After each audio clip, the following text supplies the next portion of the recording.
Flash theatre TV நேயர்களுக்கு அன்பு வணக்கங்கள். இன்று வெளியாகியிருக்கும் செகண்ட் கேஸ் ஆஃப் சீதாராம் படம் தேவி பிரசாத் ஷெட்டி இயக்கி கன்னடத்தில் வெளிவந்திருக்கும் படத்தின் தமிழ் மொழியாக்கம் இது. டிடெக்டிவ் இன்ஸ்பெக்டராக லீட் கேரக்டரில் செய்திருக்கிறார் விஜய் ராகவேந்திரா. 2021 இயக்குனர் தேவி பிரசாத் ஷெட்டி எடுத்த சீதாராம் பினாய் த்ரில்லர் மூவியாக நல்ல பெயர் வாங்கியது. அவரே 2024 கேஸ் ஆஃப் கொண்டனா த்ரில்லர் படத்தை எடுத்து அதுவும் வெற்றி பெற்றது. இப்போது செகண்ட் கேஸ் ஆஃப் சீதாராம் இந்த அவரது 3வது படத்தில் ஒரு கம்ப்ளீட்டான த்ரில்லர் மூவியை கொடுத்திருப்பதாகவே தோணுது. விஜய் ராகவேந்திரா போலீஸ் இன்ஸ்பெக்டர் கேரக்டருக்கு அவ்வளவு பொருந்துகிறார்.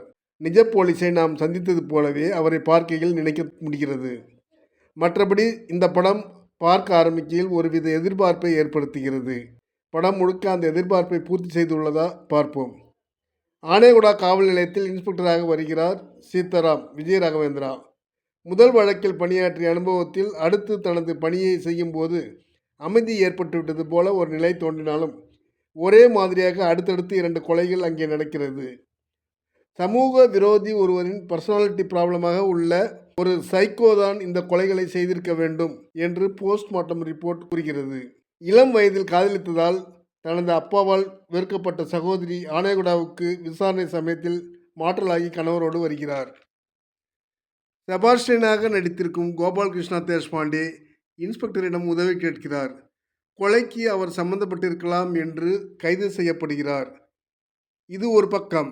உண்மையிலேயே இந்த கொலைகளுக்கும் இன்ஸ்பெக்டர் சீதாராமின் சகோதரிக்கும் அவரது கணவருக்கும் ஏதாவது தொடர்பு இருக்கிறதா, இல்லையென்றால் லூஸ்தனமாக நடந்து கொண்டு கைது செய்யப்படும் செபாஸ்டியன் தான் காரணமா? சவாலான இந்த வழக்கை சீதாராமால் தீர்க்க முடிந்ததா என்பதை ஸ்லோவான ஸ்கிரீன் பிளேயில் சுவாரஸ்யமாக மெல்ல மெல்ல நகரும் படம் கொலைகாரன் அவராயிருக்குமா இவராயிருக்குமா என்று ஒரு ஆவலை ஏற்படுத்துகிறது. மனக்கொந்தளிப்புடன் இருக்கும் ஒரு அதிகாரியின் மனநிலையை நன்றாக வெளிப்படுத்தியிருக்கிறார் சீதாராமாக நடித்திருக்கும் விஜய் ராகவேந்திரா. அந்த கேரக்டரை நன்றாக வெளிப்படுத்த வைத்திருக்கிறார் இயக்குனர் தேவி பிரசாத் ஷெட்டி. விசாரணையின் திருப்பு முனையாக சக போலீஸ்காரரிடம் இன்ஸ்பெக்டர் சீதாராம் குற்றம் நடந்த இடத்தை சுற்றி ஓடுகிறோம், இன்னும் பாதிக்கப்பட்டவரின் வீட்டை டீட்டெயிலாக கவனிக்கவில்லை என்று உணரும் போது விசாரணையின் பலன் ஆரம்பமாகிறது. ஆனால் அதை முன்னரே ஏன் உணரவில்லை? திரைக்கதையை நீட்டிக்கொண்டே போவதற்கு கையாண்ட முறை போல இது தெரிகிறது. குறிப்பிட்ட ஹீரோயின் போன்ற கேரக்டரை வைத்து வழக்கையும் ஆடியன்ஸையும் திசை திருப்பவில்லை இந்த படத்தில்.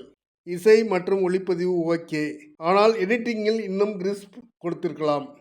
படத்தின் கிளைமேக்ஸ் என்னவாக இருந்தாலும் கடைசி வரை அதை பொறுமையாக ஆர்வமாக ஃபாலோ செய்யும் மனநிலையை ஆடியன்ஸுக்கு ஏற்படுத்திவிட்டனர் இயக்குனர் தேவி பிரசாத் ஷெட்டியும் ஹீரோ விஜய் ராகவேந்திராவும்.